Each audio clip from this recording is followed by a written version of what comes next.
conditions for you should you want to venture out tonight. We'll tell you what is and what is not being plowed during the snow emergency in the Twin Cities. And we'll go live to Minneapolis-St. Paul International Airport to see if things are back to normal there. Good afternoon. Much of Minnesota is trying to dig out of all the snow that has blanketed the state in the past few days. And those that didn't dig out stayed in. We'll have a full half hour of reports on the winter storm, so let's start things off out at Twin Cities International Airport, which reopened this afternoon after being closed for 24 hours. Carolyn Bruchter has the latest from the airport. Carolyn? Thank you, Cindy. Right now, things are moving at a crawl, but even that is a lot more than what was happening late yesterday afternoon.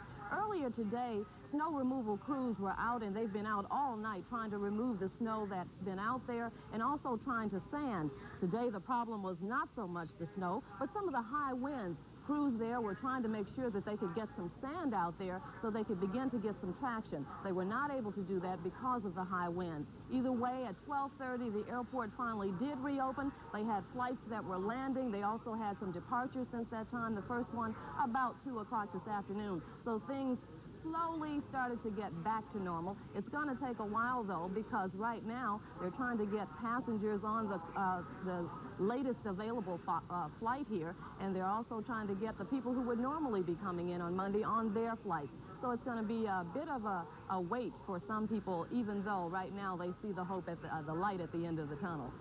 Carolyn, one of the things that I've always thought about at Twin Cities International is that it rarely closes down, and certainly not for a whole day. That indeed was a rare event that happened the last 24 hours, right? You are certainly right about that. This is only the third time in its history that officials say the airport has closed. Of course, they closed in 1983. That time it was for about 14 hours. We had a pretty bad storm then, too. And it closed last year, but only for about an hour and a half. So that shows you just how bad this storm has been and what the work crews have been trying to take care of. And again, things are getting back to normal. One runway open now. They're trying to open one more. 1 foot at a time. Thank you, Karen. Weather's getting rougher by the year, it seems. If you are planning on driving tonight, John Lundell of Metro Traffic Control has the latest road conditions around the Twin Cities. John. Well, thank you, Dennis. It is no easier to open up the roadways right now. If your travel plans take you toward the airport later, watch out. 494 and 35W, a real trouble spot. Icy conditions. A number of accidents already being tended to. Be very careful if you're going to travel there. Up north, 694.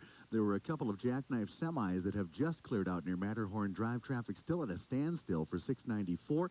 To the east, a rampway blowing shut again. This time it's eastbound 94 to go to the Lafayette Bridge. Highway Department crews having real difficulty keeping any sand on the roadways at all because of the high winds. So again, the recommendation, no travel at all. I'm John Lundell, Metro Traffic Control. Now back to Cindy and Dennis in the studio.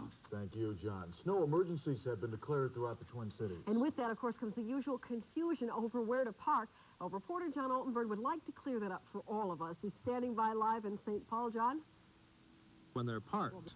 Hey, if I can just dig it backwards and pull it into the lot or something like that. I don't know how, but it's going to be done. It has to be done. Some people did park in better spots than others. If you left your car in the middle of the street, it was towed away, no matter what the hard luck story. The plows out today sometimes strayed off snow emergency routes just to open up traffic. St. Paul has officially begun its snow emergency, plowing emergency routes last night, and today cleaning up east-west streets. Tonight, there's no parking on east-west streets. Beginning tomorrow morning at 8 in St. Paul, there's no parking on north-south streets. The Minneapolis snow emergency begins tonight at 9. Don't park on any snow emergency route until after 8 tomorrow morning, or the towing companies will be after you. Tomorrow in Minneapolis, there's no parking on the even side of residential streets starting at 8 a.m. Starting at 8 a.m. on Wednesday, you can't park on the odd side. In Bloomington, it's a bit easier. Don't park on the street at all until 7 tomorrow morning. So now, if you live in Minneapolis and you're still confused about where to park, and that's not hard to be considering the rules, the city has established a couple of hotline numbers for the public to call. They are. It's good. 348-7200, 348-7300. Right. So you can find out exactly what the snow emergency rules are in Minneapolis. They can be confusing.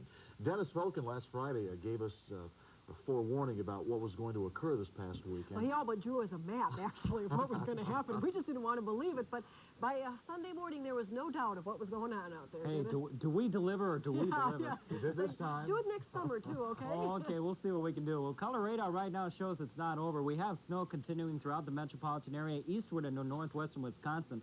Looks like an additional 1 to 2 inches of snow is possible into the early evening hour. We're a little over 16 inches right now at officially out at the airport. Now, as far as the warning situation goes, we have winter storm warnings continuing across just about all of Minnesota, the eastern Dakotas, and northwestern Wisconsin. But in southeastern Minnesota and much of western Wisconsin, it's been downgraded to Trower's advisories. So the worst of the snow and the wind is going to be to the northwest. Here in the heavily built-up urban areas, it looks like things will begin to improve slowly. But again, as we've said throughout this newscast, no travel is advised, really, for the rest of tonight. Just wait till tomorrow if you can. We'll have more on the weather coming up in just a few moments. Okay. Well, Dennis, as you just pointed out, the storm did not spare many folks around Minnesota. For example, the folks living north of the Twin Cities. Reporter Dave Andrews is in Eveleth, live via News Star 5 with the story of the storm from up there. You know, Dave, when I saw you on Good Company, you were in a little warmer surroundings. I see you didn't have the nerve to sit by a swimming pool again, huh? No, we were told that we shouldn't do that. We're standing in front of the window, but we're still indoors this time. I'm not stupid enough to be out in the weather like some people, perhaps.